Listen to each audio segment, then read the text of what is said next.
Alright, what is up? I'm Sam. I'm Adam. We're banging out these podcasts quicker than... I'm not going to finish that sophomore joke.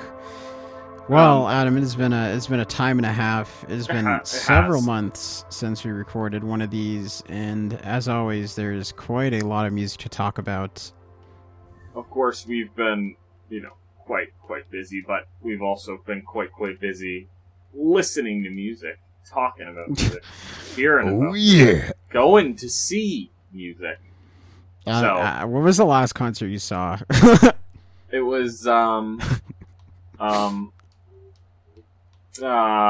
believe it was Piron and Imperial Triumph. Jesus Christ, dude!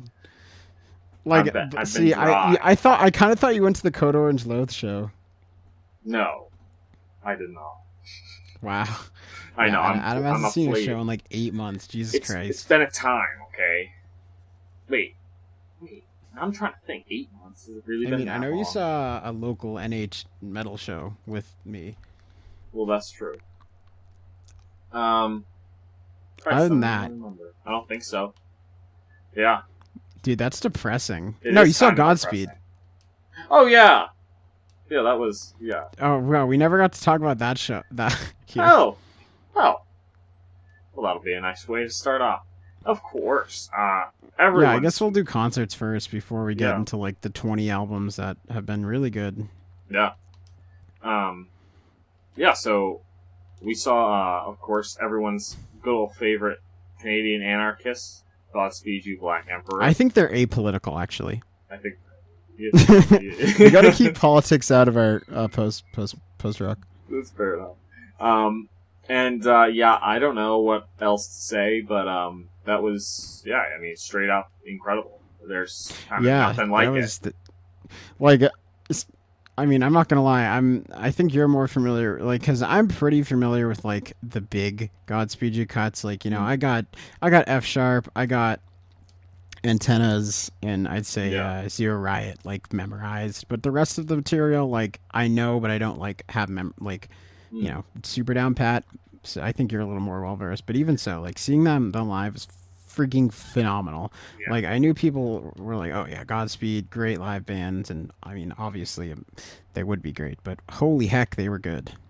Yeah, holy heck, indeed. I mean, like, the just absolute presence of the band without having to say a word is ridiculous. They bring so much, pretty much pitch perfect for every track. They started off with just like 5-10 minutes of like silence and under like static or whatever. Yeah, Hope Drone. Before launching into it, and like they ended by playing the entirety of Zero Riot. The entirety of Zero Riot, which was unexpected but absolutely welcome.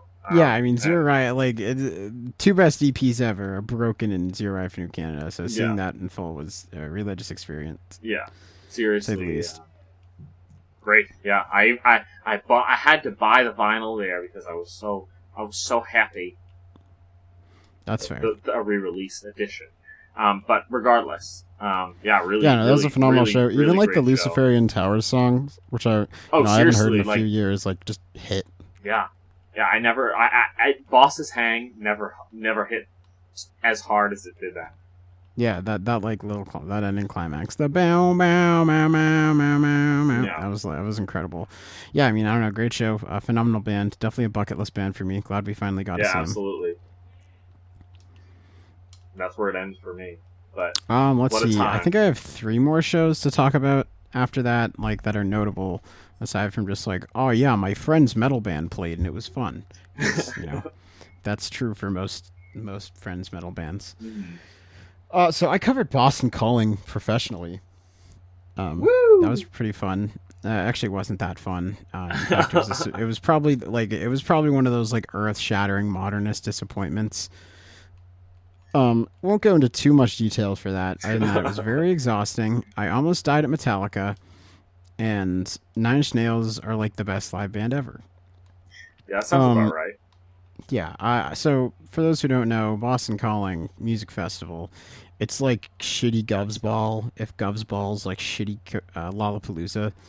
Um, but it's pretty popular because there's literally no other like festival for older white people with disposable income to blow their money on in New Yep. England. True. And we went in 2017 to see Tool, I believe. Yep, that's right. We went on a And Sunday. yeah, and it was, we were young enough where it was like a good time. And Converge were there too, Lamau. Yeah. No good. They got thrown onto the bill because someone dropped out. I don't remember who did. And just there promoter promoter who's like an ex-hardcore guy's like, hey Jake, you win. He goes one away. No, because they were like, I remember they were like, Jake was like, yeah, we're probably going to be the heaviest band you guys see. Sorry about that. And then they just ripped into like the Converge set with like, Dark Horse, Aimless Arrow, Eagles Become Vultures, Jane Doe. Yeah. The song. Yeah. Yeah, wow, that was a good show. Yeah, great show.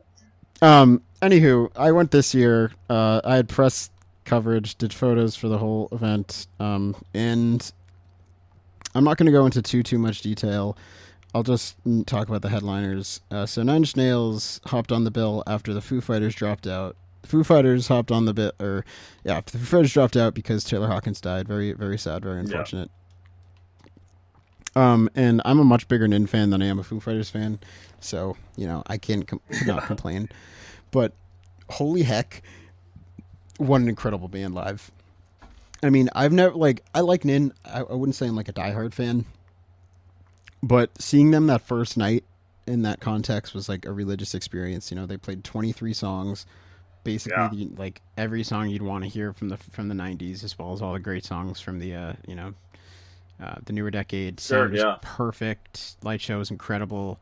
I cried my eyes out to hurt. And I was like 20 feet from the stage and literally in a 100-foot mosh pit for like Wish and March of the Pigs. And like what's the song? Gave up. Yes. Stuff like that. And I mean, it was sick. It was so awesome. Super fun. Night 2, last second, the Strokes dropped out, so Nin played again, and they played another 22 songs and only repeated 4 of them. Sick. They any deep cut you'd ever want to hear live, they did. It sounded incredible again. What a fucking good band. Yeah. Night 3, I almost went home because I was so tired, but I was like, I'll stick it out for Weezer and Metallica. Saw Weezer, was in the Weezer mosh pit, and that was cool, especially for Pink Triangle. And Undone, which are my 2 favorite Weezer songs. Schlepped over to Metallica, spent like half an hour waiting through the crowd to get to a decent spot, even with a press pass. Right before Metallica comes on, it's condensed enough where I cannot physically move myself. And I'm trapped on all 4 sides by just mass. And I'm holding my like, $1,000 camera just there, like kind of nervous. Metallica came out to Whiplash, which was kind of cool. Or no, they came out to Hit the Lights, I think. Which is kind of cool, and then play Ride the Lightning, and it was fun. They kind of sounded ass, like, not gonna lie, especially after seeing Nin. Like, I was amazed at how bad the sound quality was. Sure. At this point, the crowd is so compact and so rowdy that it starts moving as one, and it sort of reminds me, we've seen footage. It's like sort of like the Astroworld thing. Not to that extent, but I can't move because the entire crowd's moving as one. I'm like, I see someone go down next to me and get like severely hurt, and I'm not the most sturdy individual, so I say fuck this and spend half an hour crawling out of the crowd. Basically, it was horrible. It's terrifying. Soured the mood enough for me to just leave. As I was walking to when I hit my car, I could hear them playing One from like a mile away, and I was like, man, I'm kind of sad I'm missing this, but alas, what are you gonna do? That was Boston Calling. Good time. Good time. I saw Phil Elverum play right at the restaurant I work at. He was amazing. I got to chat with him. Really nice dude. Really down to earth. Played exclusively Mount Erie songs that weren't A Crow Looked at Me. I liked it. It was a fun show. Then finally, I saw Black Midi again on Hellfire, which we'll talk about. They were great. The crowd went stupidly hard for no reason. And surprisingly enough, Black Midi actually did all their lyrics accurately to what they are on record. I was gonna ask. No, seriously. Well, because thing is, last I saw them back in October, and every single song was just Cameron and Georgie orally shit posting about whatever. Since we're in Boston, they were like, Yankees fucking suck for every single song. It was hysterical. Yeah. And they were incredibly accurate this time. But Jordy Griep had a cough. And I couldn't tell if it was a bit or he actually was sick. And then a few days later on Twitter, he's like, unfortunately, going to have to cancel tonight's show. Because of a sickness, not COVID. Because that's how he talks. Yeah. And yeah, Black Midi were cool. Okay. Concert recap. Boom. Concert recap. Nailed. Alright, now the meat and potato. Alright, what meat or potato do you want to talk about first? Or meat substitute. And starch substitute. Alright, so my favorite record of the year, no cap. One sec. What's been released recently that's a meme? Yo, dude, this new Ken Carson record. Oh, bro. It's pretty bad. No, what about I don't know. There's quite a lot to get into. All right, let's just start with the most mainstream. So Kendrick Lamar released his first record since Damn. Yeah, it's true. It's a pretty big outfit at that as well, with a massive 19 songs, an hour, 18 minutes. Yeah, I mean, I'm sure anyone listening to music has an opinion on this record so far. I'd say Mr. Morale and the Big Steppers is quite good. In fact, I'd even argue it's quite good. I will say, I feel like I'm at a point in my life where Kendrick's music just isn't as impactful as it once was, and not that Mr. Morale is a bad record. In fact, I'd say it's probably a mid to strong 8. It's really solid. It's just not. I'm just not in the position where it affects me as much as I feel like Good Kid and T-Pab did when I was a little younger. Sure, that makes sense. No, it's a very different record than he's made before. But it's, I don't know, it's great music. But there is only a certain level, to which I can enjoy the music as well. Yeah, I agree. The thing is, I still listen to T-Pap, it's like a once a month album for me, right? And every time I listen to it, I find new things that I'm just astonished at, right? Yeah. I remember I was driving to see, what's his name? Robert Glasper a few months back, and I was like, oh, Robert Glasper does a cover of How Much a Dollar Costs. I'll just listen to T-Pab on the way up. And I was just I teared up at one point to The Black of the Berry. And that's, I feel like that's that speaks to just how impactful that record is and how much of Kendrick's other stuff is. And I think Mr. Morale has a lot of great moments. I think the songs are very consistent. The production's honestly kind of genius. The way that it covers so many styles, so many fantastic gifted producers is astonishing. But I will say, I don't know, I feel like now having sat with it for a bit, that it leaves something to be desired that I can't quite put my finger on. I understand that. I've heard a lot of people herald this as, one of his best works, and I don't know how. Well, the thing is, it is one of his best works because he's only released so many things. Well, right. I mean, that's true. But yeah, I don't know if it has a lasting testament like some of his other records do, at least with myself. Yeah, I mean, I think it's a different record, right? Because T-Pab is this grand statement about fame and institutionalized racism and what it means to be a black entertainer in America. Good Kid, Mad City is this really powerful generational story, and I'd argue so is Section 80. I don't like Damn. I don't think that record's good. No, and I kind of agree. Yeah, right. And this is a really... Damn, that was Kendrick's hit record, right? He had a #1 with Humble. Love was on the charts for months, and that was the record that said, all right, Kendrick Lamar, he's not just a really popular critically acclaimed mainstream rapper. He's the mainstream rapper, right? And so this record feels very much a response to that. The whole thing is pretty dismal in a way that I certainly appreciate. But it's also very icky and very personal in ways that few other rap records are, especially mainstream rap. And at the very least, I'd say it's boundary pushing. Sure. Like, what other... Like, I forget who tweeted this, but I saw a tweet where it was like, what... Mr. Morale is like the record that Kanye wishes Donda was. And I totally see that. Yeah. I mean... Like, it's this really powerful... You thought Kendrick was coming to terms with himself on the previous records, you know? Like, it's on a different level here. Yeah, I mean, what other examination of, like, self-worth and, like, fame and generational hatred and, like, exist for a mainstream figure of Kendrick's size and, like, such a, like, it's not avant-garde, but I would say it's, like, ultra, you know? Yeah. Like, I Cry Together is kind of a meme, is that the name of the, We Cry Together. Yeah, We Cry Together is kind of a meme at this point. But, you know, that's a pretty, like, out there statement for a dude who, you know, just topped the Hot 100 5 years ago. Right. Like, Kendrick was, for a long time, in the conversation of, like, one of the few people who could beef with Drake and win. Like, that's a pretty big, pretty big. I don't know. It's look. I don't know if this is my favorite record of the year. I don't think like I'll be returning to it all the time, but I think it's a powerful statement nonetheless. No, I would definitely agree with that sentiment. It's got a lot of great hits, and there's some really great tracks on it. And I mean, at the very least, I think like the themes and the meta narrative's interesting enough to spend a lot of time thinking about. Yeah, specifically like the conversation it raised with like Auntie Diaries and like with the Kodak features. Right. Yeah. So yeah, those are our thoughts on Kendrick. Yay, Kendrick. Yay, Kendrick. Yeah. Other mainstream. I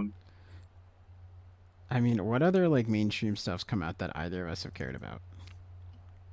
I mean, we could talk about Black Midi. We said we were going to mention it. Yeah, sure. So, Hellfire is the best Black Midi record. I feel comfortable saying that. Yeah, it's kind of funny how that works. Yeah, right?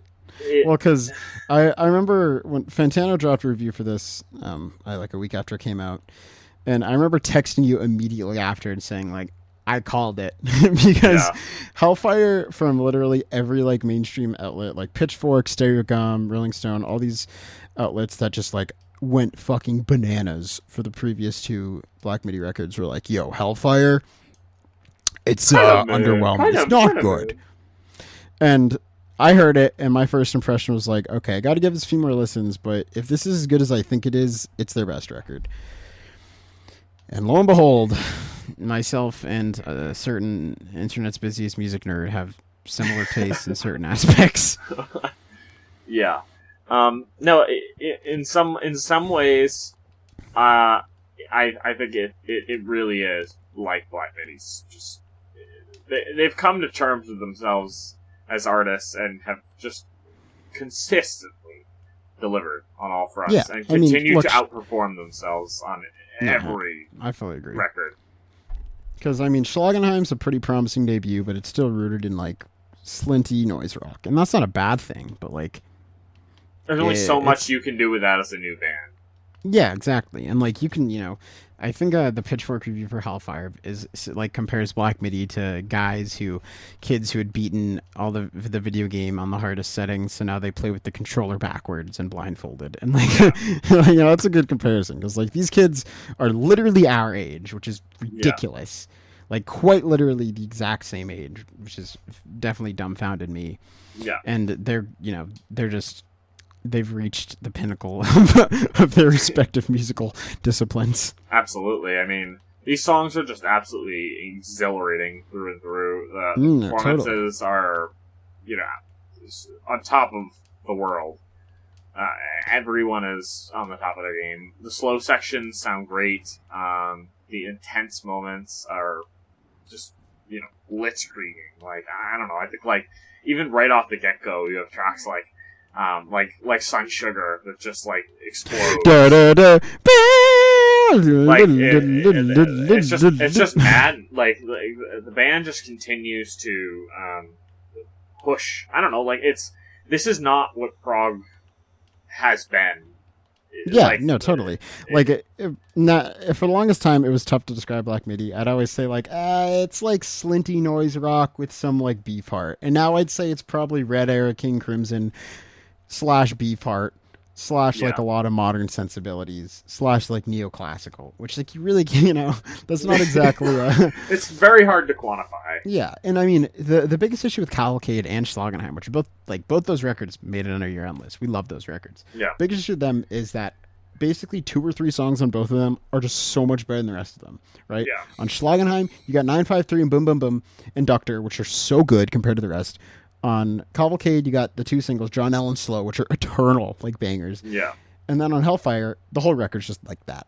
Yeah. Like, from the first single, like, to the Hellfire, to Eat Mini, to Sun Sugar, and then when the record came out, to literally all the tracks. Like, it was just clear that these guys, they know what they're doing now, they found their niche, and they're doing it perfectly. Yeah.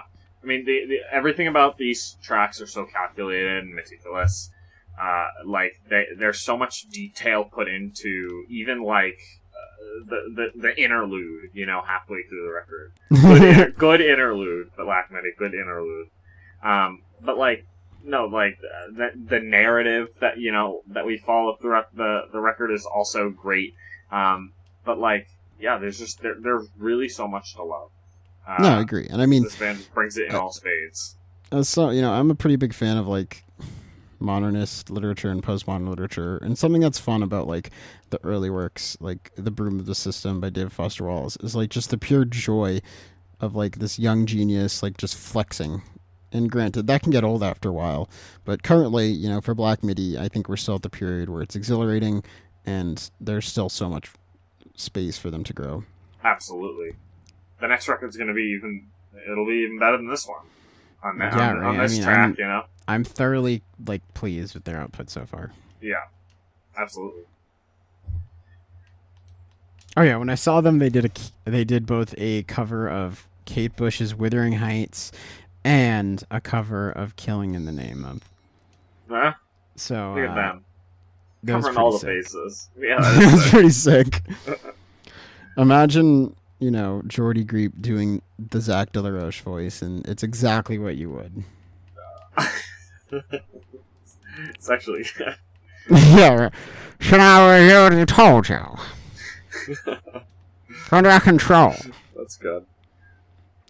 All right. Yeah. So speaking of British records, which surpass expectations. Actually, I don't know if this record surpassed expectations, but I like it. Ever heard of Tom York and Johnny Greenwood? Oh yeah, I have heard of them.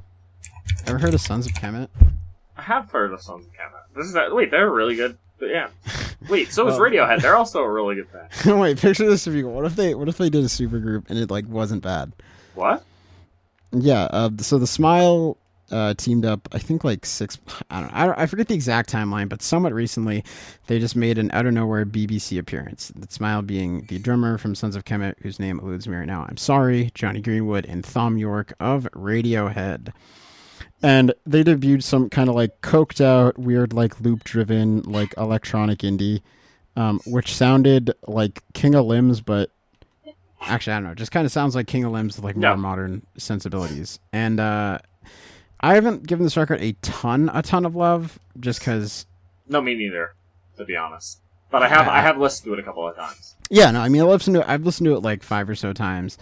And it's like one of those things where it's like worth mentioning. And if you're a fan of Radiohead, you'll definitely like it. I do think it's better than any of Thom Yorke's solo stuff. I just feel like currently I'm not in a place where I can enjoy this music like a shit ton just on its own. Mm. And that's nothing against the music. It seems like it's quite well done, but yeah, no, I think it's another well done, indie. Boundary pushing indie from these guys, No, like, totally. They really just know how to come back and reinvent the wheel every single time. And it might not be perfect, but they know at least somewhat what they're doing with every single project. No, totally. And I mean, like if you like the Basement like recording of the King Limbs tracks, you'll love this record. This is this is really well done, quirky electronic based, like polyrhythmic indie music. It's good. Yeah. Do you know what else is good? There's so many records. There's Many records. so many records. All right. Are we ready? Are there any non-metal records you want to hit before we just go for it? No. Is Sunrise Patriot Motion a metal record? Yeah, I was actually just gonna go for that one. So, you like the band what? You like the band Yellow Eyes? I like the band Yellow Eyes. You like the band? I don't even know. You like Godflesh? You like Bambara? Well, have I something for you? I don't know. I'd say it's like more. I'd say it's more like Joy Division, honestly. Well, no, well, why don't we just spell it out? Sunrise Patriot Motion, which is a phenomenal band name, are the Skarsgård brothers behind Yellow Eyes. They were like, yo, they heard The Cure, they got a synth, and they were like, what if we did our Yellow Eyes thing, but we had like new wave synth loops and guitar loops. And it's exactly as good as you'd expect. No, this record has been on nonstop loop for me. It's just they really. It's so good. The sonic sensibility of Yellow Eyes fits perfectly. It couldn't be a better match. Oh my god! Right? I remember for the black and gothic. Whatever. I describe this as psychedelic black metal, honestly. Yeah. And I know that's kind of a weird genre tag, but with the caveat that it's not so much Oranzi Pazuzu as it is atmospheric black metal with like heavy cold wave influence. Yeah, that's fair. But I don't know. I found out that this record because Twitter oomphy John Rosenthal tweeted about it, and I was like, "What? I guess I'll give it a listen." I respect this guy's opinion, and it's Yellow Eyes. And then I heard the first single, which is the second song, and my mind was like blown because you hear just like that sickening like gothic synth riff there. Do do do do do do do. Oh, dude, Warp of the Windows banger, man. Do do do do. It's these they just managed to take these these new wave and these synth parts and they bump them up in distortion and dissonance into these kind of raw black metal bangers. It's so strange. And it's so fun, too. Right. Yellow Eyes music, all the way back. I don't want to say all the way back, but I feel like what's really comes into their own on Aberration Trent's Reverie, and it's characterized by, these incredibly catchy, moments of, I'll say romantic sublimity. Yeah. Right, where it's appalling, but it's also, really beautiful. And, I think, Shrillness in the Heated Grass probably being the best example. And this record is like that in a more compact form with all the black metal aesthetics you love. Yeah. And I don't know, it's so fucking good. Sorry. Go. No, it's really just it's so much fun. Even through its kind of wretched, horrible goodness about a guy going crazy drilling for digging for oil. Is that what it's about? I think so. I think it's a guy. I think it's just There Will Be Blood. The plot of There Will Be Blood. No, I don't think it's that. I think it's about a guy that he starts to dig for gold, dig for oil, and he could he goes mad as he does so, and he starts digging a hole. This is an album about dig big hole. Bro, Yogscast. Oh my god. But yes, no. Either way, this record really has so much to offer on every single listen. It really does hit all of those Yellow Eyes, songwriting pastiches. The riffs are identical. They're not tremoloed, and there's a synth background and a very plodding, kind of very rhythmic back to it. But the cymbal work on this, the rhythm work on this record is really superb. Courtesy of the Bombard drummer. Too. Yeah. No, absolutely. I forgot who the vocalist is because I know they tapped another band for it. It's not just one of the Skarsgård brothers quilting. Right. But I don't know. Absolutely kills it. Yeah. And one thing, there's so much incredible underground black metal released. And I'll always bring up Sadness as the chief example. Like Sadness, when it's good, is like the best music ever. But I can just never give myself time to like really appreciate it because there's so much of it and it's so long. Right. Every song here is 4 minutes, and they hit immediately. So like you put in zero investment and it's immediately enjoyable, and I respect that. Yeah. It's perfect. You really don't have to give this album any attention. It gives you all the attention. Yeah, it makes a statement right off the gate. It's got a super unique sound that, like, I don't know. They did it again. They know how to. They just know how to. I also like how the album art is like somehow consistent with the Yellow Eyes art. Dude, it's got to be in the same universe, bro. Dude, I'm so pissed we did not see that Yellow Eye. That like this band tours like every 5 years, and we saw them playing the Sinclair in like 2019. We were like, yeah, I'll stay home. Like, come on. Very smart. Hey, next album, they'll be there, bro. They'll be there. Yeah. It's coming. It's gotta be. It's gotta be in the work. Alright, do you know what record I've been listening to? What's that one? I mean, actually, I've been listening to quite a lot. Let's see. There's so many ways to navigate this. Alright, let's talk about another two word black metal progressive black metal release. Oh, the one from Redacted. Yeah, the one from Redacted. Yeah, the one from Redacted. No, of course, White Ward, everyone's favorite Ukrainian black metal troupe, back again with, goddamn it, probably. Am I gonna say it? Is it probably their best work? I mean. It's definitely their heaviest work. Like this is whereas I feel like you can kind of listen to Love Exchange Failure like casually. This record is not like a I'll throw it on. This is I'm trapped in the belly of the beast. No, the car's on fire. It really does demand in a very different way than the Sunrise Patriot Motion record. It absolutely does demand you sit down and give it the time of day. Because this thing is like an hour and 20 minutes. Every song is like 10 plus minutes.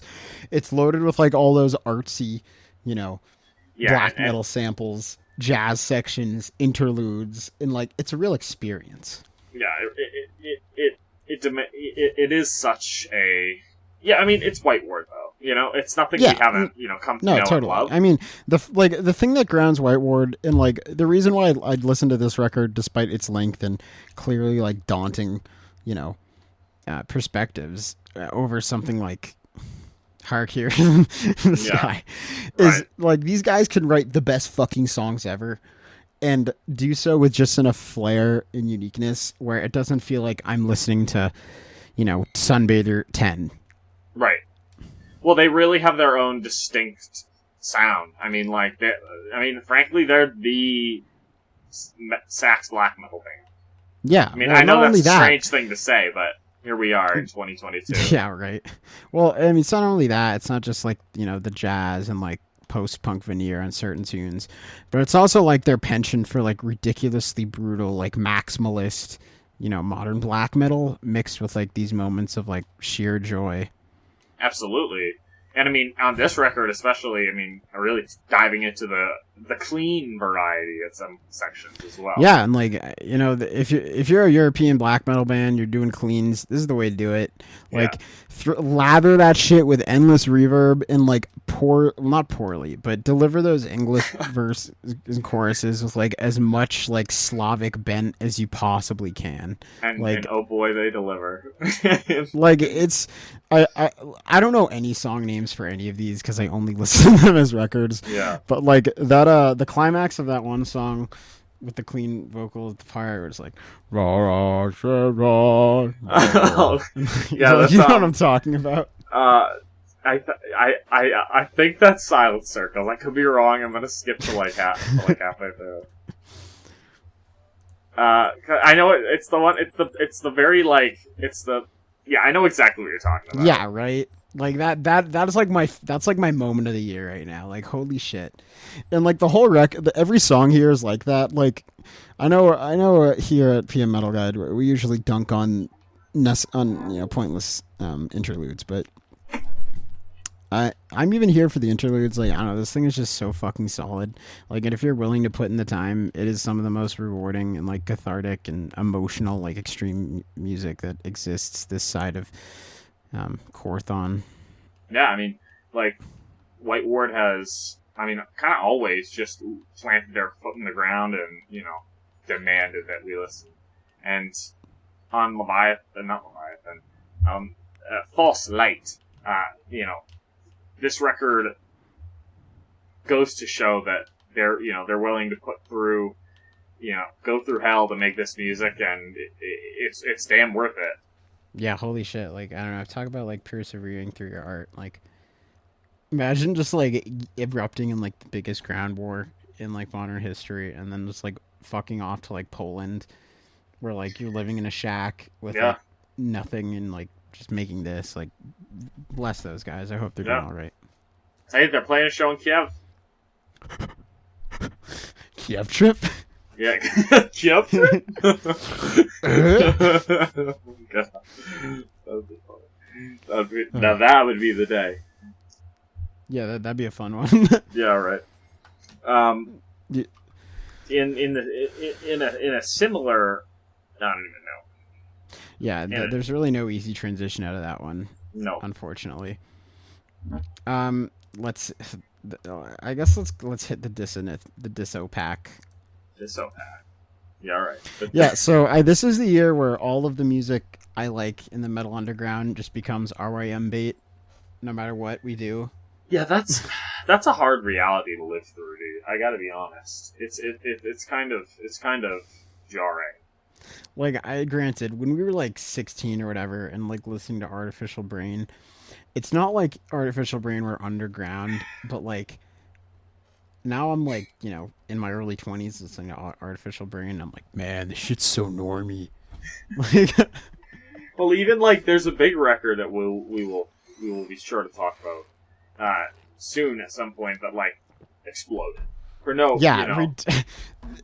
I tweeted about this, man. It's like cresting that wave is bizarre. Yeah, really honestly, strange. We're kind of there for Imperial Triumphant too.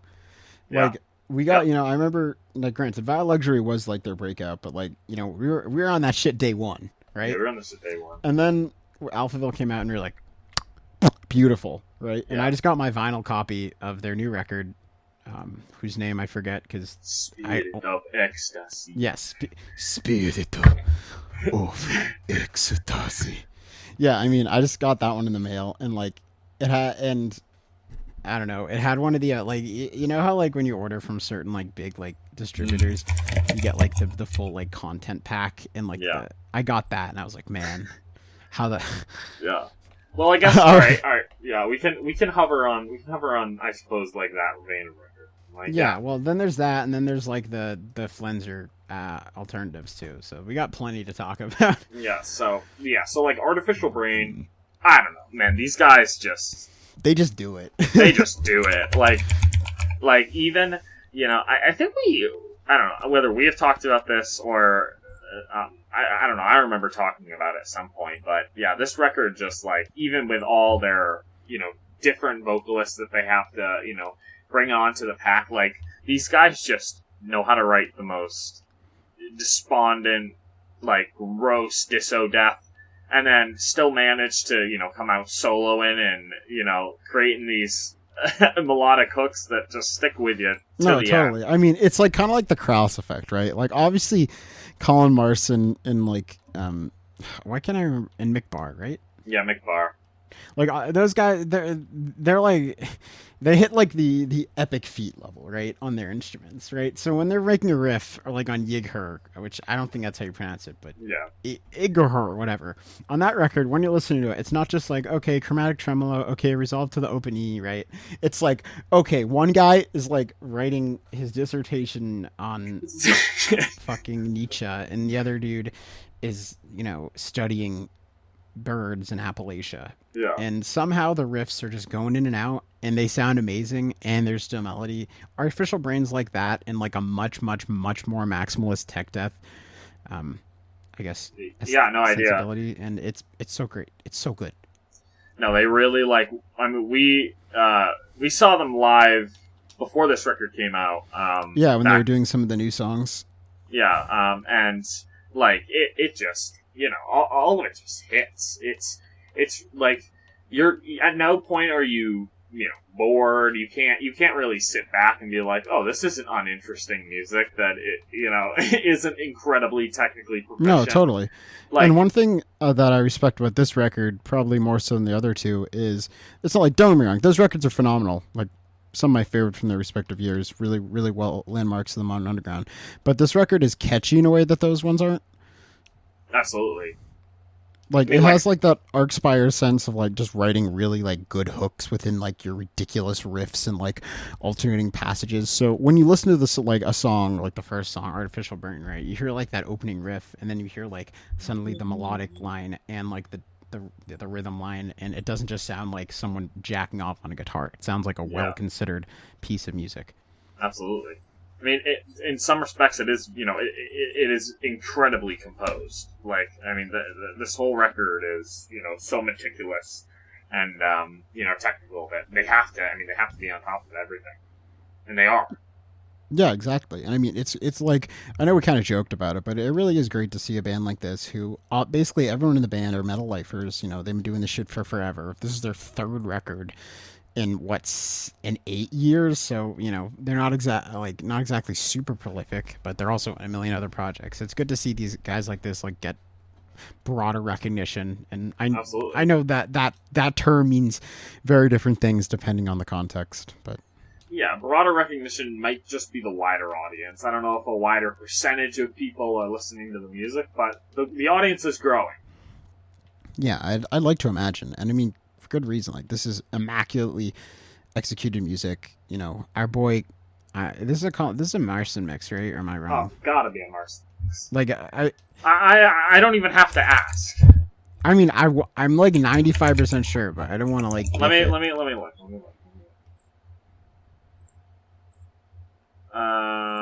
Yeah. Okay, yeah. I mean, well, mix in most master. Marston mix or master, same thing. Fashion. Mix and master. Mix and sorry.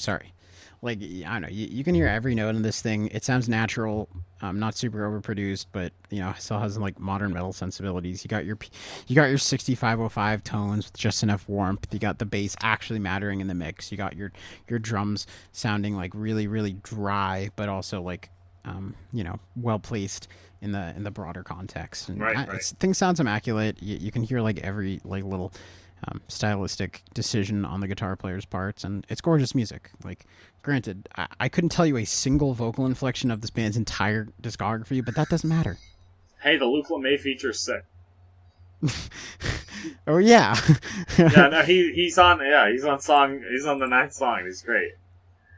Yeah, I don't know. I think it's interesting. Like, they have all these different vocalists. They have their first vocalist on a track or two, and then they have Paulo, who's their current, kind of a dude guy.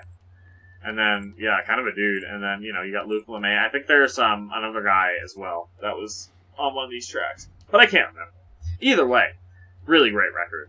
Yeah, no, super phenomenal. I mean, like, it feels kind of cliche because this thing's been hovering in the top 10 of RYM all year, but like, it doesn't matter. Like, it's there. It's up there. It ticks the boxes. It deserves it. Yeah.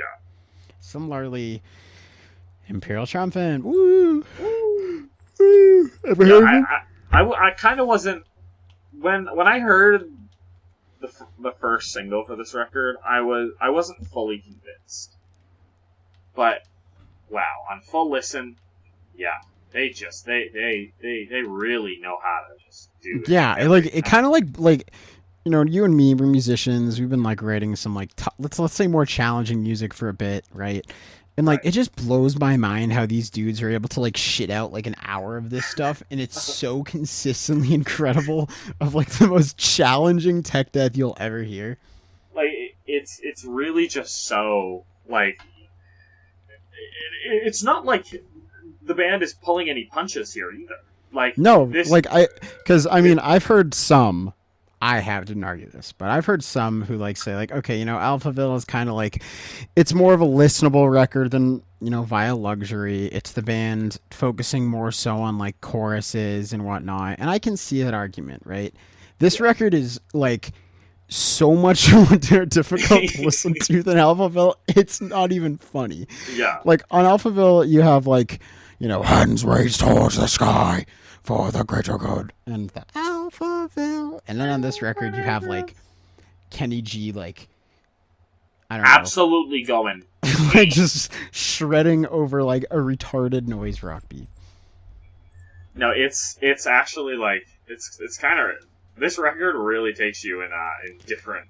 No, and different like directions. it is, like.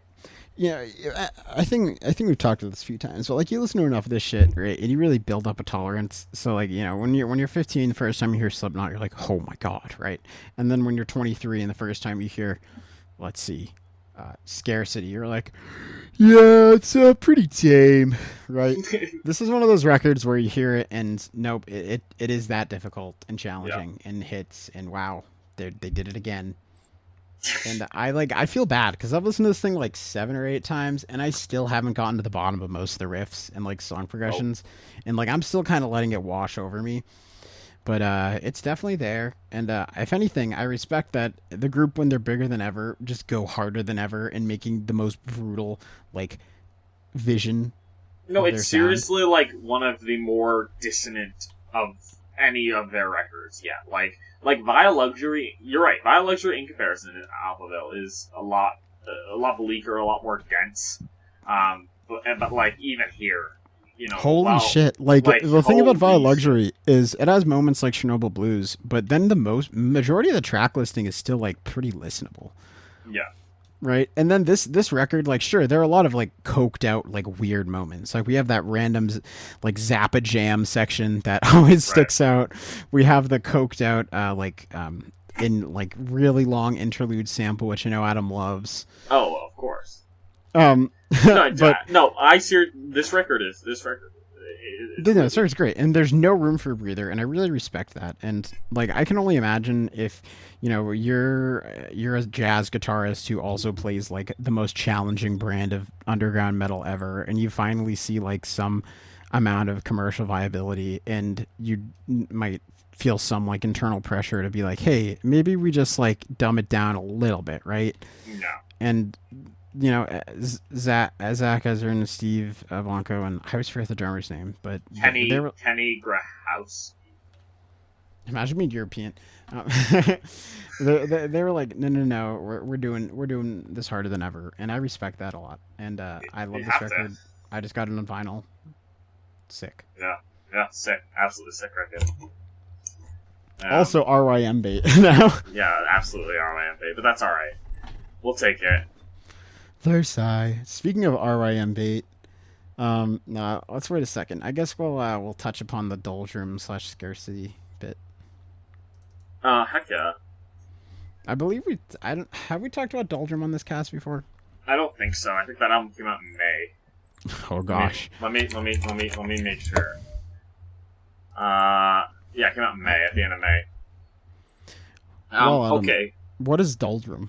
Well, doldrum is a band consisting of some other old bands, like the Gallows and Errant.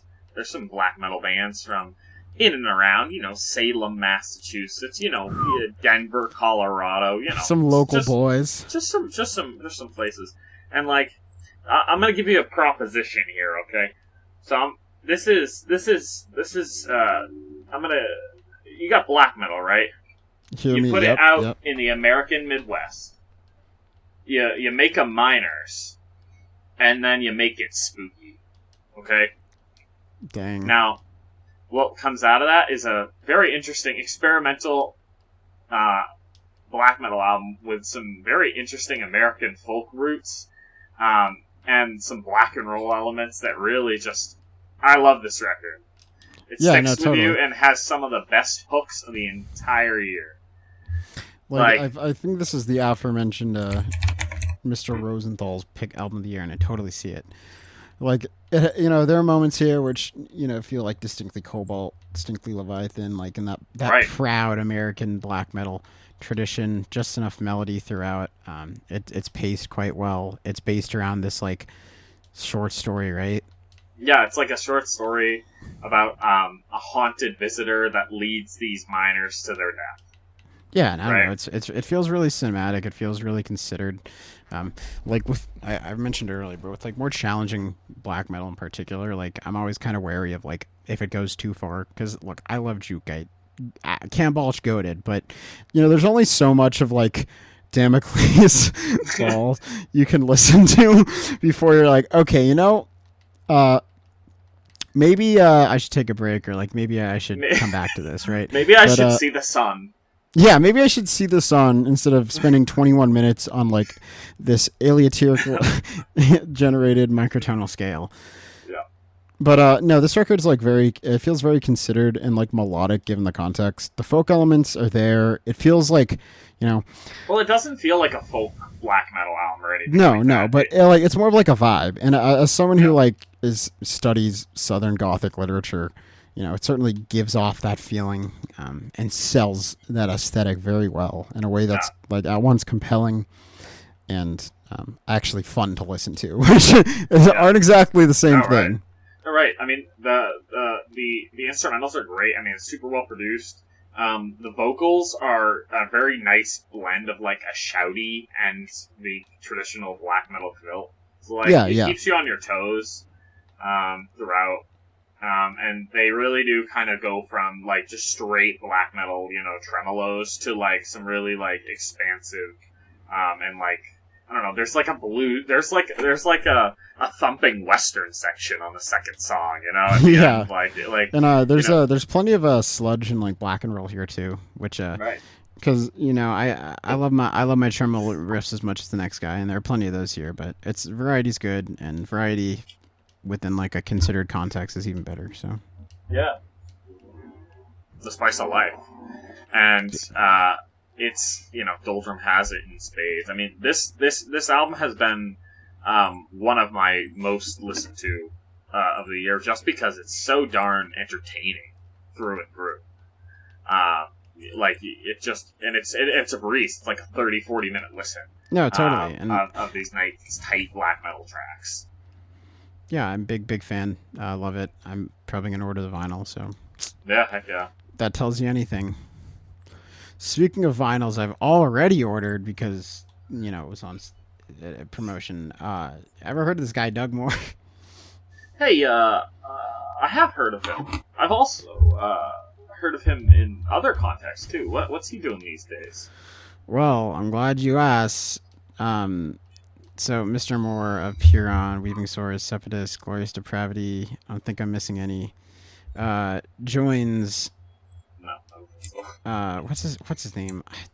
Brandon Randall Myers, question mark? Yes, I'm sorry. Brandon Randall Myers, Jewish multi-instrumentalist, conductor for this very cool avant-garde orchestra in Brooklyn. For a 5-part single track of experimental microtonal black metal in the style of Juke and others. Juke, I don't know. I don't want to say like clear because it's not that cluttered, but no, stuff like that. It's more. It's kind of more. Scarcity is a little bit more droney than like atmospheric, I think. Yeah, I'd agree. I mean, I don't want to say like big brave. I don't know. It's pretty hard to quantify, TBH. Yeah. But you're right. There's certainly a lot of like drone, almost like funeral doomy moments to a lot of these tracks. For Evolute, which is their debut record, or I might be their only record. I don't know.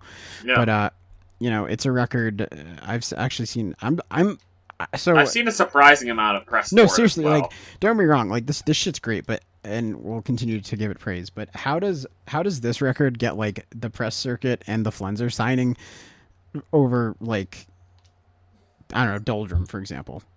It is kind of it is kind of strange and interesting. Like I don't know if I'd ever think of seeing Doug Moore on the Flenser like that. Those 2 years ago, 3 years ago, those wires would not have crossed. Yeah, I don't know. Homeboy's moving on. I guess so. I mean, great label to work with. We got Mama League coming up, dude. And that which shall not be named. But yeah, I mean, so Scarcity is Evolut's one song. Yes. It's about the process of mourning, named after a Jewish mourning ritual where one sort of allows the weight of existence and those now gone to weigh in themselves for a long period of time. And it's a pretty stunning work.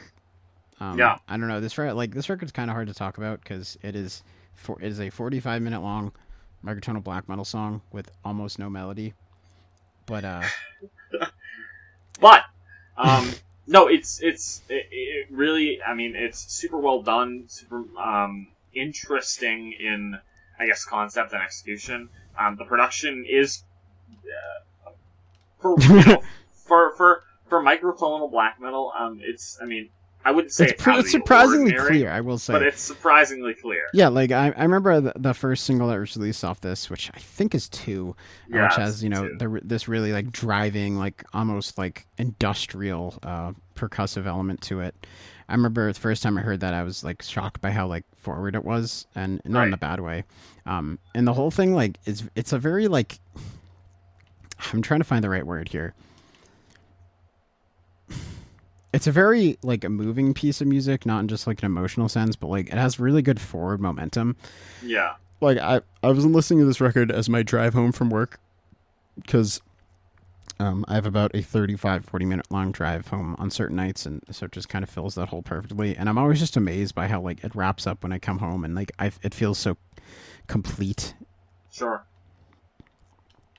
Yeah, I mean, I without a doubt need to give it some more time because it is incredibly dense, and there's so much going on through all of it. This is certainly not this is not an easy listen by any means.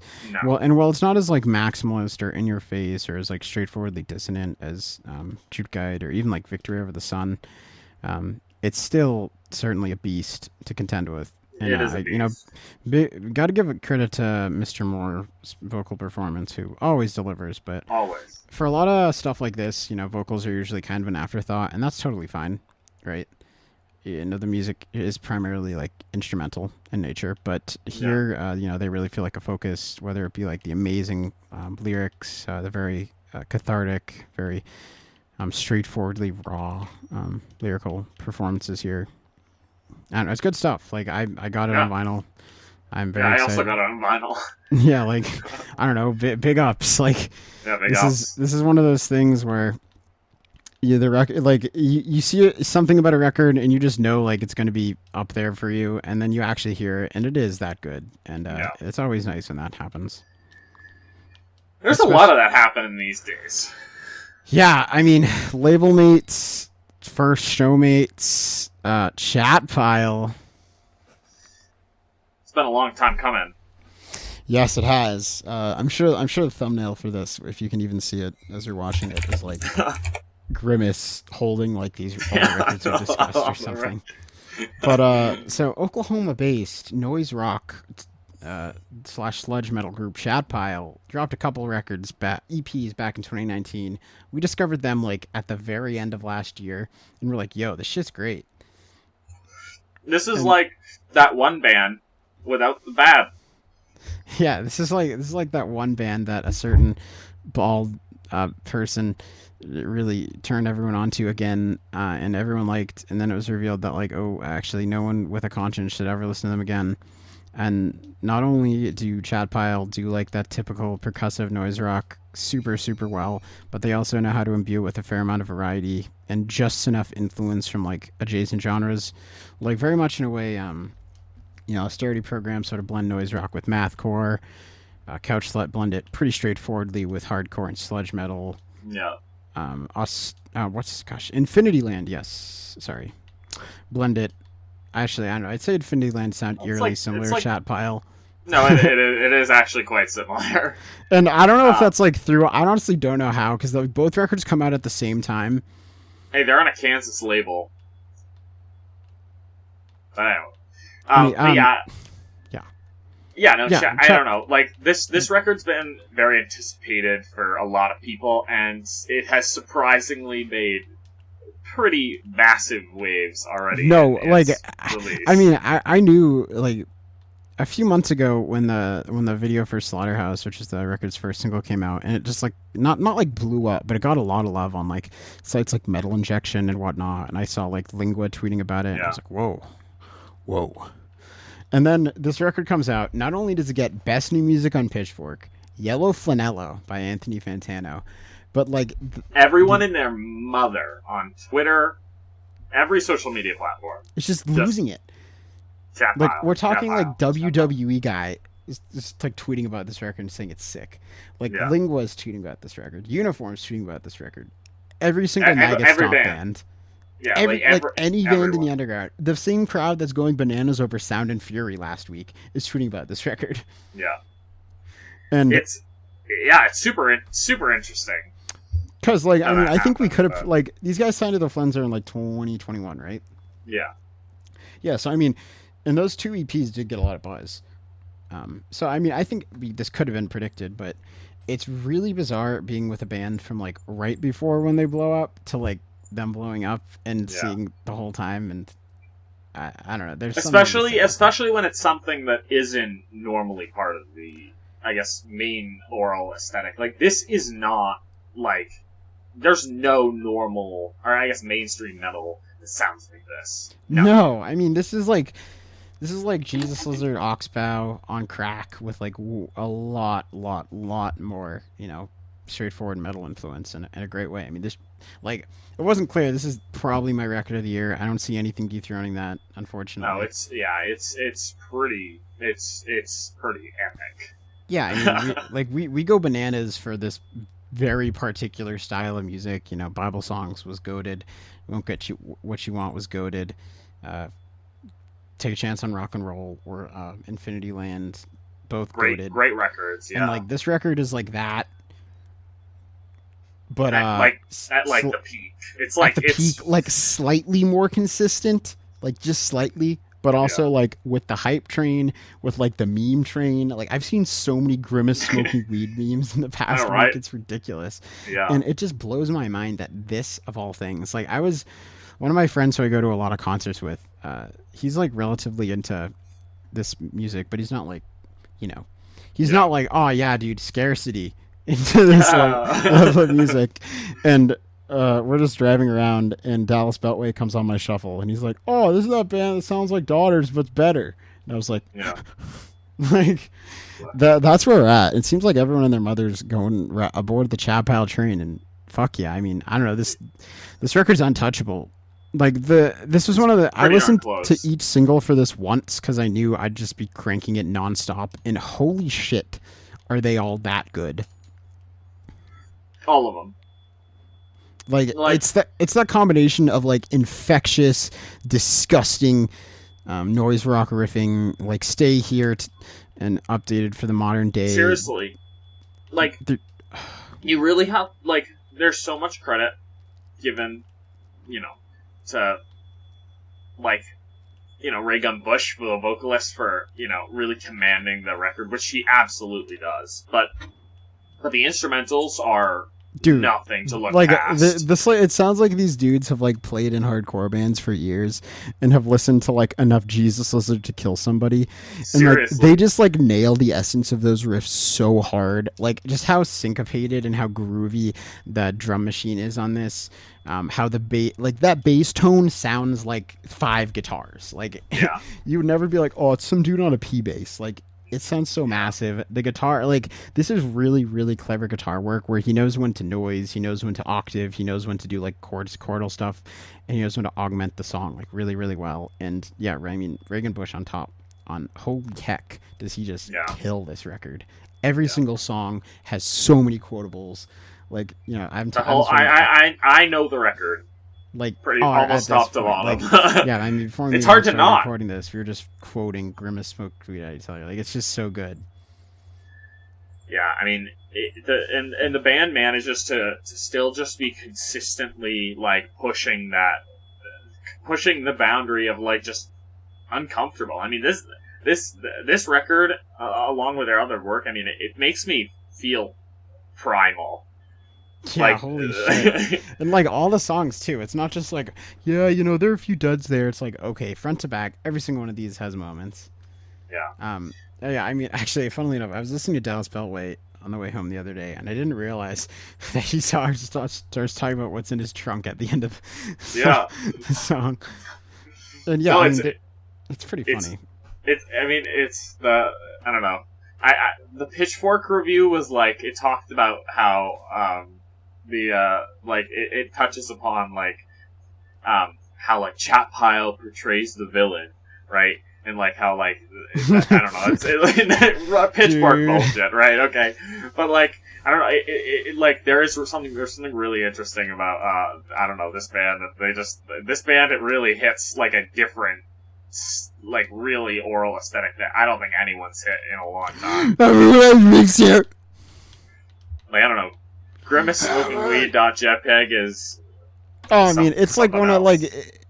It's like one of those few like album climax pieces. Like it's like your Earth Mover or your Good Morning Captain, or I mean, probably most straightforward comparison is Guest House, but right. Like holy shit, does it go for it? Yeah. Like oh man, and I don't know. I also appreciate the band is like very straightforwardly leftist. I mean, yeah, clearly. I mean, it's not like their music can't, you know, dictate that for itself. Yeah. Well, because I mean, so many bands like this kind of fall into like the trope of just like edgy nihilism, and you know that has its place, but it's so rote. Like if I hear one more like new metal band be like, "Nah, man, it's just about like angst or whatever." Perhaps that's a bad example, but yeah, I don't know. It's nice that the band stands for something, and that they're, you know, portraying the absolute horrors of America and the Midwest, and something that, you know, I'm very much interested in my personal research and whatnot, so like vividly and so wonderfully. And I don't know, like these guys, I'm just waiting for like the national tour where it's like Chat Pile, Portrait of Guilt, like Kublai Khan, like just. I don't know. Throw in like Body Void or like one of those like ridiculous sludge bands. Hey, new EP, new Body Void EP. Anyway, go on. Get like I mean I don't know. Get like Limbs Bin to open like. Get Elizabeth. Like I don't know. I just want like these guys to like lead like the next like gigantic noise rock like wave, and like I feel like they're gonna do it. Like they're well positioned. Like all they had to do was release a record this good, and it is that good. Like it is. Holy and the shit. band has only room to grow. Honestly, no, like totally. They really do try a lot on this record. They throw in their grunge influence. They go heavy into the sludge metal on some tracks. Yeah, they have like the surf rock moments. Right. And I mean, I think Pamela is a really wonderful like example of a slow burner. Absolutely. But that song is incredibly it's so menacing. Resurrect my son. Like holy shit, it's so good. And I mean, even from that the Purple EP, because I don't remember record names, but like Remove Your Skin, Please. Yeah, from the second track on that, you know, where it's more straightforward, like a post-punk song, like don't do it. Like I don't know, you can tell these guys have a lot of places to go, things to pull from, and like I don't know. This is what I needed right now. It is that I'm happy. Like it is. It is fully worth your banging buck. Kind of goated. All right, so let's talk about those two grind records, because I love them. Actually, I love them. I can't talk about grind metal. I don't know. Well, hold on. Hold on. It's funny you say that, because I've actually been there's been like a lot of good grind this year. Well, that's the thing. It's like grindcore is such a hard thing for me to like, not even digest, but just like experience, because it's so quick, and I feel like I don't have the ear yet to critique it the way I can like prog, right? I can't be oh, that's a weak ass like with grindcore. Just here, I'm like, yeah, all right, that's pretty good. No, that is kind of what it comes down to. I think we should talk about the records in particular. I'll mention a couple other ones too. Okay, yeah, I mean, obviously Worm Rot. Yeah, that Worm Rot record is just nuts. Dude, are you auditioning to be the Wormrod vocalist, bro? Dude, I probably should, dude. Like, I don't know if I could fit in, but like, with just some, I'd have big shoes to. I'd have just big some shoes legends, to fill. bro. Like, I mean, like, I don't know, this mute, like, the thing that alright, when I heard the single for this record, I was like, oh, this is, like, there are some parts that are a little too hardcore for me. But, like, the way this band approaches all of their different stylistic influences, from hardcore to just the straight grind, to even, like, black metal. Yeah, and to, like, the more, like, experimental shit, too. Like, everyone's talked about the violin, and the violin's great. But yeah. Like, no, but it's seriously, like, a culmination of everything. Because, like, it does bounce from, like, the straight, like, just hardcore gutturals and, like, you know, like, D beats into just, like, the ridiculous blast. The 300 blast. Oh, totally. And, like, what makes the whole thing worth it is just how good the fucking riffs are consistently. Yeah. Like, so, you know, you'll come out of these ridiculous, like, death grind passages and then emerge at, like, the sickest crossover mosh part you've ever heard. Yeah. It's like, oh, man, this is, like, this is just great. Like, this is what the genre's meant for. And I really wish I was a little bit more eloquent when it comes to this, because I feel the same way about the Noel record. No, right? Like, it's so solid, and, you know, I can at least recognize that Noel is a little bit more straightforwardly ultra, you know. But, yeah, a big fan. Yeah, really, really, seriously, both records just, you know, pummel you into the earth. They're really just great grind records. They're I mean, Noel is leading the American grind charge for sure. I mean, they're playing house shows, like, daily. Oh, yeah, I like they're just blowing it up. You know, as someone, you know, in bands, you know, trying to book shows and whatnot, and like trying to write music, it like blows my mind just how dedicated this like younger generation of dudes are. Like, holy shit. Yeah, they just go in.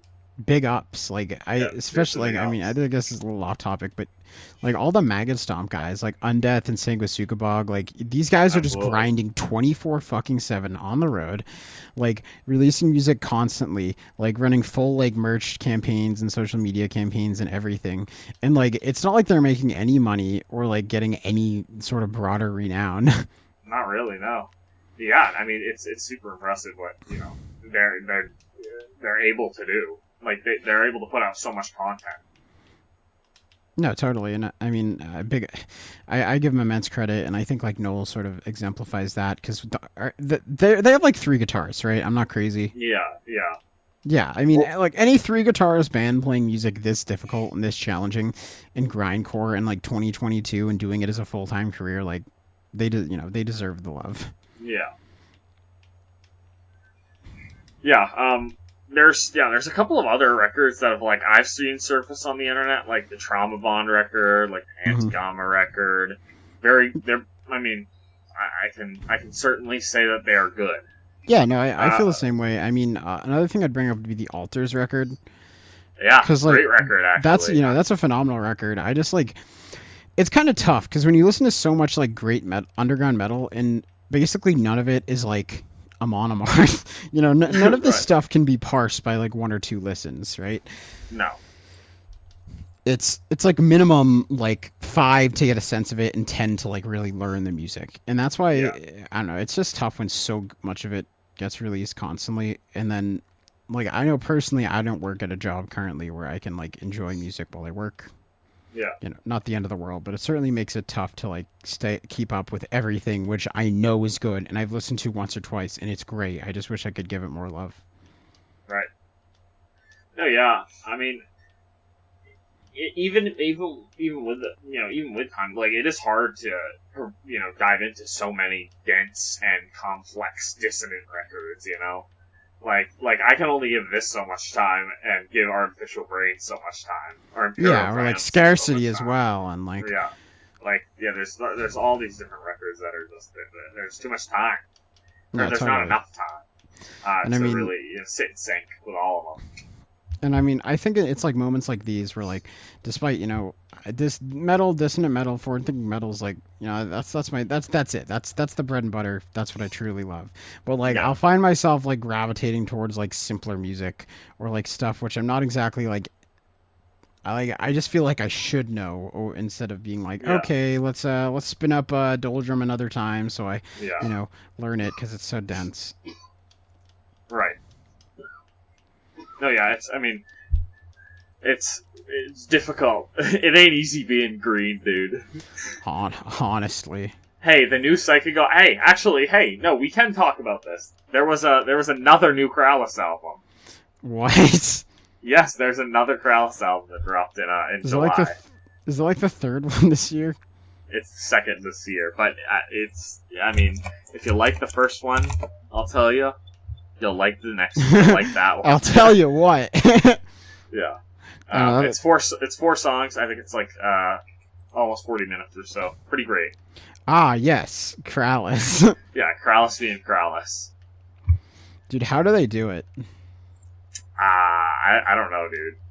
Marston lives in Mengranoth, whatever it is. Well, I don't know. I feel like if you truly I feel like if you just erase and everything else, like, I could do that, but like, it'd be so hard to be like, okay, yeah, so like, literature out, Magic the Gathering out, I don't know, and just really devoted myself, but nonetheless, big ups to the Kralis boys. Big ups to the Kralis boys. Great music. So I have a decent amount of older records that I'd like to briefly mention. Sure. So Adam, ever heard of Enter Chicago? No, I haven't. Please tell me all about. Well, so they're like one of those bands I like vaguely do from like the metalcore explosion of the late 2000s, or I guess mid to late 2000s. And so they're a post-hardcore band, and if you go on RYM, their top tags are post-hardcore / transcore. Okay.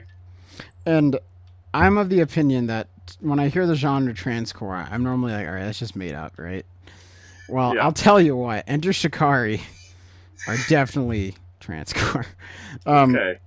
It's like relatively competent, like if not a little straightforward, like heavier metalcore from that time period with oodles, and I mean oodles of like actual like electronic or like techno parts in the music. So they'll be doing like their like, weird start stop metalcore riff, and then suddenly you'll hear like boop, boop, boop, boop, boop, boop, boop, boop, boop, boop, and like this Skrillex fade in. Right.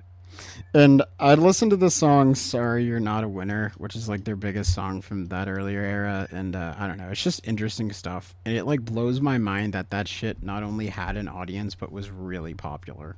Yeah. Like, right. Seriously, that song has like 25 million plays on Spotify. What the heck? Yeah, shit.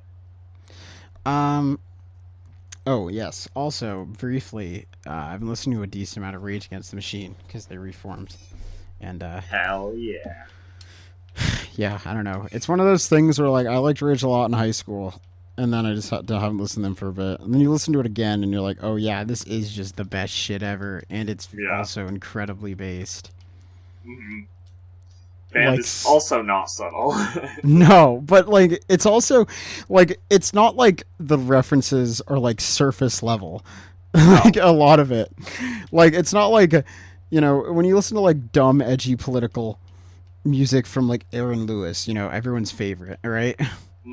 It's not like he's like, see, the true tenets of libertarianism have to deal with the Wilkes-Dickensian notion of, right? Yeah. Like, it's not that at all. It is, my country ain't nothing. And I feel like that's what most political music comes down to. And, like, when Rage get political, which is everything, it's like, Eurocentrism is not my medicine. And it's like, whoa. No, yeah. It's good stuff, okay? It's very good stuff. Yeah, first time they saw a brown-skinned man is when their grandparents bought them. Like, woo. Yeah, right. Based. Based? I think one more contemporary record we'll mention. Have you listened to Kardashev frequently at all? A little bit. I've listened to it like 3 or 4 times, and every time I'm just like, yeah, that's how I feel. I don't. it doesn't click. No, I agree, and like I don't get it because like it feels like you know what it feels like honestly. It's fucking Rivers of Niles to me. Where like obviously they're not exactly the same, but like it's clearly well done. These guys clearly have like really keen songwriting ears and good sensibility. But for whatever reason, I'm just like I'm not there. You know? No, I know what you mean. Like I don't know, maybe it's just because like I don't know. I can listen to the Roll of Mossy album, but like the I don't know. The Fawn Limbs album from last year, or like I don't know. There's better versions of this out here already. Yeah, I feel you. I don't know. I mean, it's certainly well done. It's just probably not for me. No.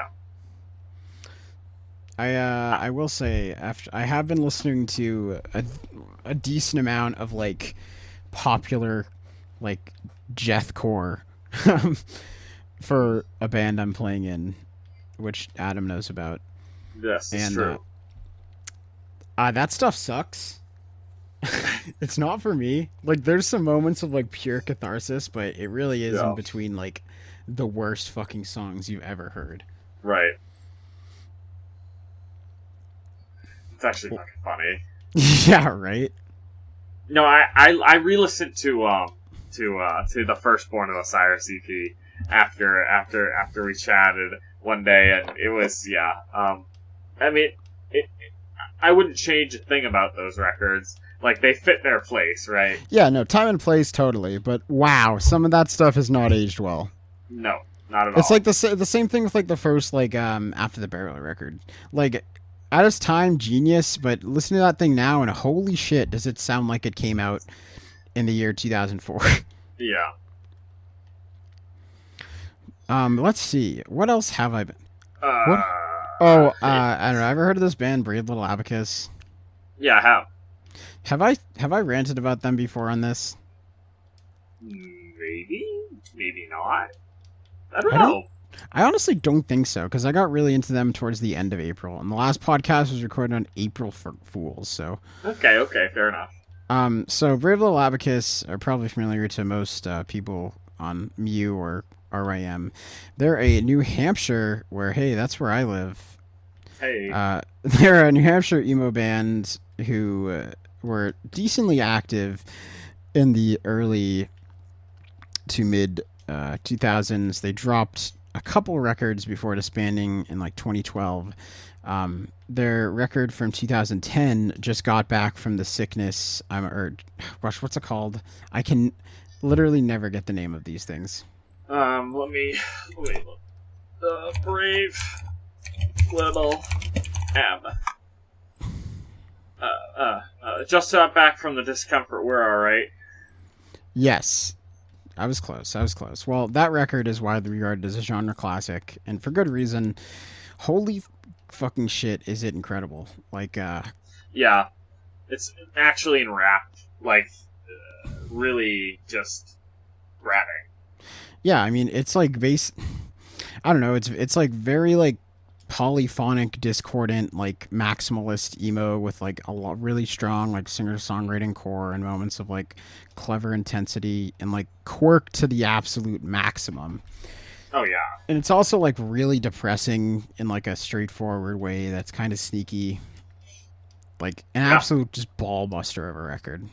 Absolutely. Like I mean, the reason I actually got into it again, because I know I'd heard about it on View throughout the years, is because the radio station that I work at is actually a sample from a Caller is on the record. Yeah. Very, very cool. And there really aren't too many bands from southern New Hampshire, so. Yeah, right. Got to give it to the lads, the fellers. Yeah, to the lads who is friends with one of my friends on Facebook, Adam, because it's a small world. Yeah, there you go. Very funny.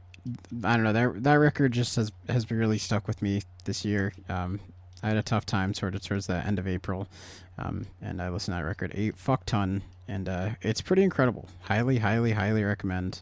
Pretty essential for understanding modern emo. which I wish I could talk more about. I don't have any. I don't have any. Yeah, Modern I mean emo the thing is like childhood is like, oh man, emo, what's that? It's so stupid. And granted, I'm not like the biggest emo guy ever, but a lot of like sort of like modern quote unquote emo is like really thoughtful, really challenging music. Right. That really pushes boundaries and is technical. Yeah. And I think we have a few friends that are pretty involved in the scene, and I listen to like I guess some of the bigger names in the band in that scene. So I guess listening to a band like Recapcast is pretty like illuminating in certain contexts because emo, well, it has a lot of similarities to metal. Certainly has different priorities. So definitely, but either way, still trying to make darn good art, and darn good art it is. Yeah, darn good art that's boundary pushing and emotive in its own way. Well, yeah, I mean, like, hell yeah, like, I don't know, like, hold on, like, super quick, like, going back to, like, that, the weather day split with, Asian Glow. Yeah, like, yeah, I mean, totally. I mean, that's super forward thinking, and, that music's great. No, I agree. I mean, the Parannols, obviously, another good example. It's good stuff. It's good stuff. Well, let's see. I don't think I have any other strictly like albums or music I want to talk about. Do you have any off the top of your mind, Adam? Before we talk about news, do you have any opinion on the Esok Trillium record?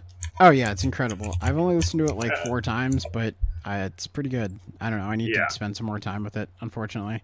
No, I do kind of agree with that, but yeah, I mean, delivers. Yeah, Ask the Ghoul is. Does our boy ever like miss? I don't think so. I don't believe so. Yeah, but yeah, no, I don't think so, dude. I don't believe so. I don't believe so. Yeah, I don't know. That's a good record. Yeah, not as good. So. What I think AMG had like a really AMG pick for like album of the month or something. Master Boot record. Master Boot. Yeah, the Master Boot, the new Master Boot record.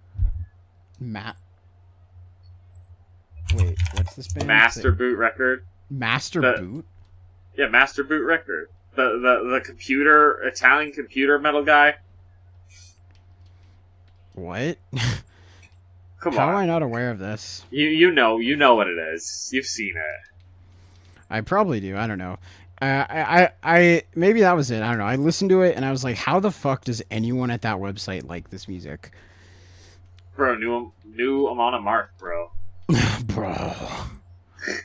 Like who is that music for? I don't know. I don't know. Well, actually, clearly more people than us. Yeah, you're because right. Amon Amarth can sell out like I guess the House of Blues in Boston would be the venue they're playing. That's and true. We're over here like, dude, I can't believe Scarcity and Chat Pile are playing St. Vitus, which is like 100-person venue. So funny, bro. Protest the Hero drummer left. I know. Well, okay, there's that. And on a bit more serious note, I mean, I think there's a pretty notable death in the metal community that we never got to comment on. Oh, that's true.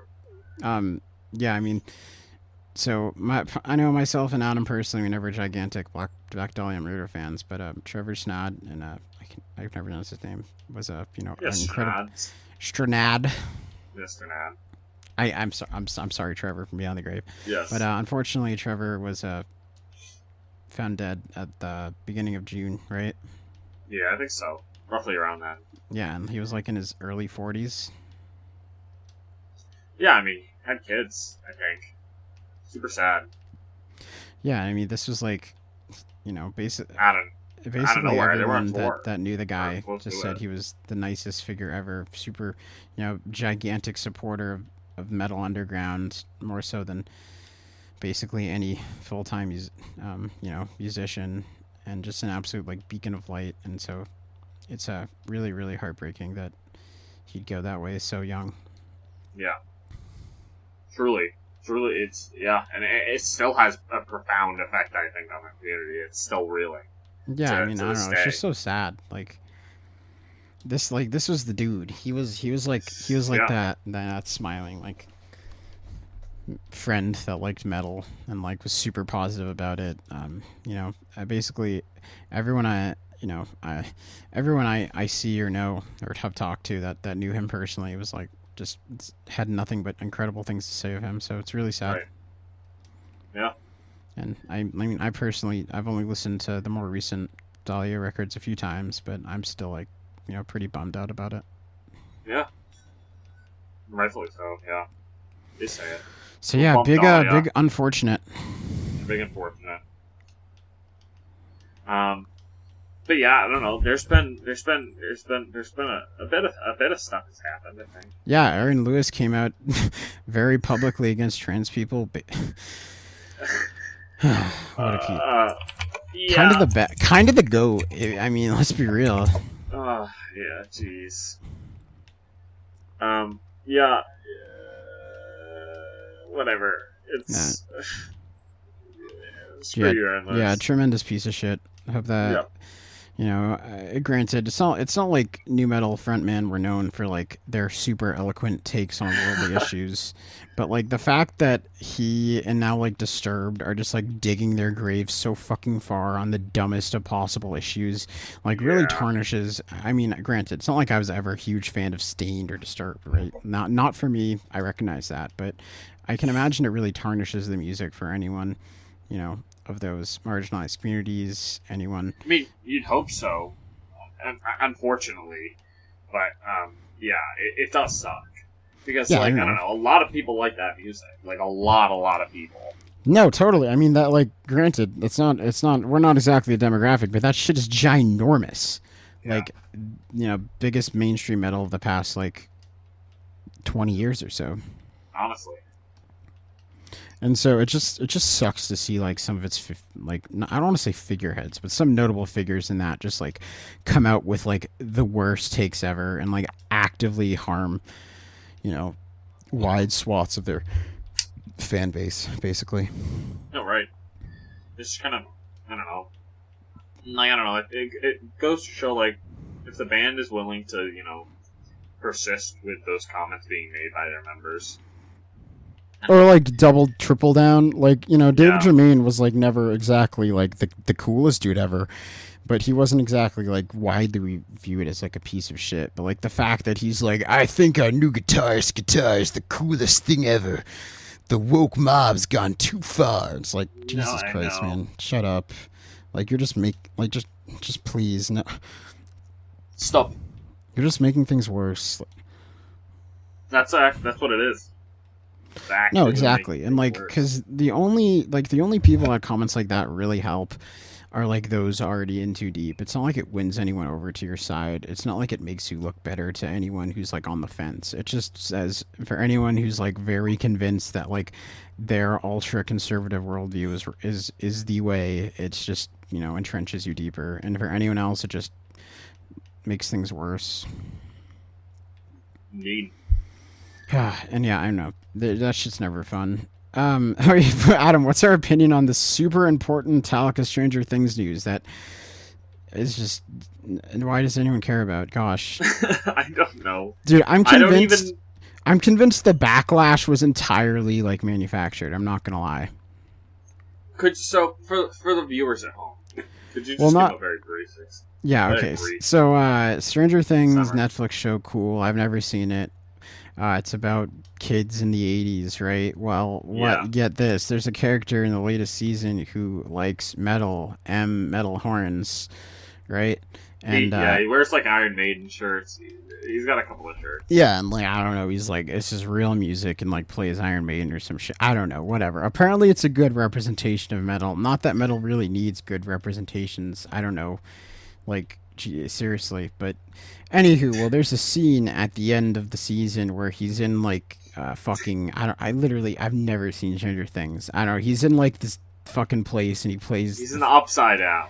Look, I'm sure anyone listening to this knows what we're talking about, okay? If they heard us talk about scarcity for like 20 minutes, I'm sure they're like, they know the Stranger Things is, and I'm sure they know the Metallica quote unquote controversy. Right, fair enough. So yeah, no, 100% manufactured. Because literally, we're both in pretty deep, right? Like, you know, we have a lot of fairly notable metal oomphies, right? We're on the we doom scroll on Twitter pretty frequently. Oh, we doom scroll on Twitter. I get my interactions. I'm happy. I'm content. Yeah, like, I mean, I'll talk to, like, you know, the random, like, metal journalists that I somehow know on Twitter, right? Like, yeah, right. Just all you need to do is a little interact. All we need is a little interaction. Yeah, right. Like, and so I feel like if I'm gonna interact with literally any quote unquote like metal elitists, it's these people, right? So, and also I go on like Shreddit pretty frequently, and in all of my time, I have not seen a single figure be like quote unquote gatekeep people listening to Metallica after the scene in the new season of Stranger Things. Because you can't gatekeep Metallica. It's literally impossible, right? No. They're Metallica. Yeah. Like, Metallica are the game, or the band, who you gatekeep people after they like them. Like someone's like, oh, I like Metallica, and then you put your glasses up and say, yeah, that's cool. You haven't heard of Flotsam Jetsam, though, have you? Right? Right, like... No, you're right. They're the gatekeeper. I mean, like that. like seriously, like anyone who's like saying, bro, you can't listen to Master of Puppets. Like, I don't know, those people don't exist. Like, I listened to Master of Puppets when I was fucking 11 years old, and I didn't even like metal because they had songs in Rock Band. Like right. Or wait, I saw any of the 9 million movies or soundtracks Metallica are in.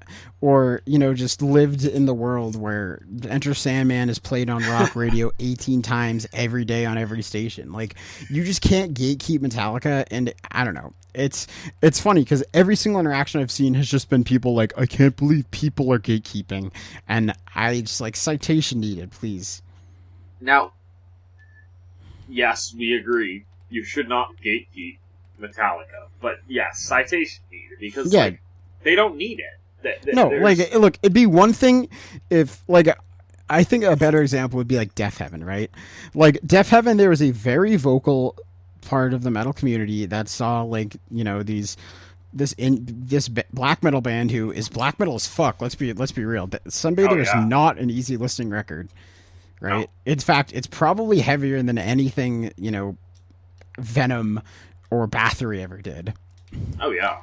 But, like, the only reason people gatekept that is because of some, like, esoteric notions of, like, images and the way, like, you know, probably, like, gender norms should be presented in, like, mainstream heavy music, right? Yeah. And I think, like, that's a good example.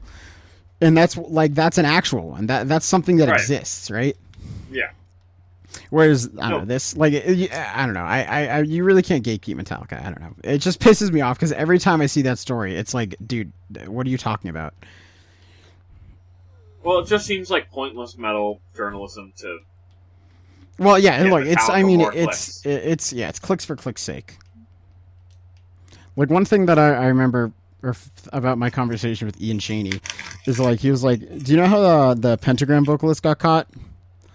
No. And he basically tells me that all it took was one journalist doing a really quick, like, background check on the dude and realizing that he had been indicted for, like, pedophilia, right? Yeah. Sure. And wow, that is, like, the bare minimum. Mm-hmm. So, I don't know. It's not like we hold, you know, metal journalism to a particularly high bar. Doesn't need to be. No, I mean, it's not like it's exactly integral, but there certainly needs to be, like, slightly better standards. Oh, fucking Pantera reunion. Yeah. Isn't half the band dead? Oh, yeah, half the band's dead. Half the band. I mean, like, don't get me wrong. For anyone that actually wants to see Pantera, good for you, right? I'm not in that boat. I probably will never be in that boat, right? I'm not the target demographic. But, like, holy shit. Literally, the brothers behind the band said, we never want to fucking talk to Phil again, ever. Vinnie Paul was literally like, I never want to speak to Phil again, ever. And lo and behold, the second they're out of the picture, Phil Anselmo, you know, rubs his hands together and sees, like, the nostalgia critic money sign. It's Pantera. Yeah, man, I don't know. It's just dumb. Also, like, It's I dumb. mean, granted, in most circles of the metal internet, I feel like this is generally agreed upon. But like, Pantera sucked and are racist pieces of shit. Like, Dimebag Darrell wasn't this like big widow teddy bear that got like unfortunately killed. Like, this was a dude who'd call black fans the N word, who openly protested quote unquote Southern freedom, who waved the Confederate flag. Like, this dude was horrible. I saw a video last week of him at a Guitar Center, refusing to sign black guitars, a black fan's guitar, and calling him repeatedly the N word, and just like how casually, those guys did it, how hard they embrace the image, how like Phil is like pretty much a known like white supremacist. Like, how the fuck does anyone continue to support that nowadays? Surprisingly, people still do. Seriously, and like, I don't know. Look, if that's your jam, if you're a giant Pantera fan, hell yeah, go see him. It's that tweet where like, I don't know. There's that really good tweet where it's like Phil Anselmo whips out into this love for the third time. His voice cracks as he injects heroin. Like, all you can hear is the smell of drywall, wife beaters, and BO. It's like. So like, I don't know, great. It's funny. I don't know. I saw a guy with a Pantera shirt at my serving job, and I was like, "Yo, nice shirt." Not that I actually like Pantera, but you're kind of obligated if you see a metal band. Yeah. And he was like, "Yeah, man." And then I noticed he has a full American flag tattoo sleeve, and I was like, "Okay, you know what?" And he's wearing like a "Let's Go Brandon" shirt underneath his sweater that I didn't notice, and I was like, "Of course, dude. Of course." Yeah. Right. There's like so much just dumb fucking news. Oh, hey, Mars Volta new shit. Yeah. New album coming soon. Yeah, honestly, Heck yeah, that's exciting. I'm actually really excited to see them. Yeah, that'll be sick. Like, holy shit. And knowing those guys, they'll be like, yeah, we only play stuff from Nocturnicat onwards. Like, I feel like of anyone, they'd be the ones to do that, you know? Oh, yeah. Gosh, absolutely. I feel like there's so much, like, just news. And I'm sure, like, that notable stuff happened, but, like, gosh, none of this matters. Like, no. Like, really. Like, is Botch cheesing a reunion? Question mark? Yeah. Or actually, one question. Adam, would you have gone to Sound and Fury? Where? What do you know, like, you saw, like, the 9 million videos of people losing it on that channel? Oh. Yeah, well, hold on. Funnily enough, I could have gone to Rolling Loud. Really? Yeah, I could have, but dude, you didn't? You didn't see Cardi, bro? No, it was a sick lineup. But no, I didn't get to go, I guess. But but like, yeah, no, like, look, I'm sure those shows are sick. Yeah, like, they go hard, you know. Well, the thing is, I look at like the Sound and Fury stuff, and like, as someone who mostly hangs in the back and like very occasionally like pushes people on the edge of pits, I feel like I just would not enjoy myself in like a 5,000 person hardcore crowd where like people are just murdering each other. No, I agree. I'm kind of with you there. And like, I think about the most recent show I went to where like a girl like half the size of me got like windmill kicked in the face by someone, and like, cool, but yeah, I don't know. I don't want that to happen to me. Right. That just definitely ruined the night. Mm-hmm. But heck yeah. Yeah, man. Yeah. all this crazy stuff. I'm looking back. There's not too much super important news, I don't think. Dude, what about Ghost touring with Mastodon and Spiritbox? Yeah, what a tour, huh? It's funny because I remember when Ghost opened for Mastodon in 2014. Yeah, that's right. Like, it's weird how that happens. Also, what was I going to say? Very, very important news. Very important news. New Slipknot record. And I listened to like half of the first single and was like, this is horrible. Yeah. But will you love it in a year?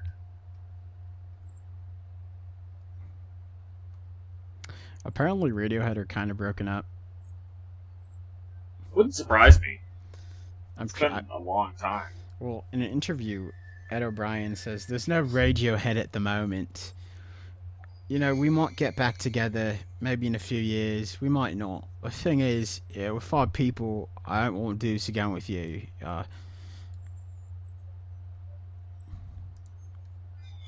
Well, Moonshaped Pool's a nice one. Way to end it. Yeah, honestly, that's probably like the best ending we could have got, and like that's a pretty good career. Yeah. Oh, did you see that they're making? Well, actually, I think they actually already made it and dropped it. The second Woodstock '99 documentary. No, I haven't.